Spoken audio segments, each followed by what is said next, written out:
प्रभु श्री राम जब लंका में गईनी तो लंका के दृश्य के देख के लक्ष्मण जी मोहित हो गईनी कि ऐसे सुंदर कोई अब जगह नहीं के। हमने के अयोध्या से निकालल गईल बा, माता पिता लोग निकाल देले बा, तो भैया अब यही जगह हमने के रहे के चाही।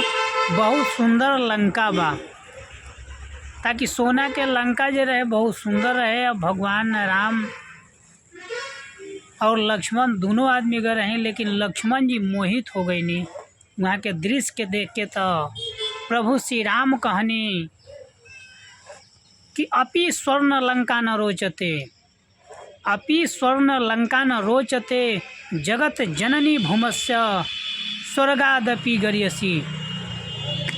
कि हे लक्ष्मण, सबसे सुंदर स्थान जो होला अपन मातृभूमि बा, अपन जन्म धरती बा, उस स्वर्ग से भी बढ़ के जन्म धरती बा। ऐसे उ सबसे बढ़िया अपन अयोध्या बा, लंका ओकरा सामने कुछ नहीं।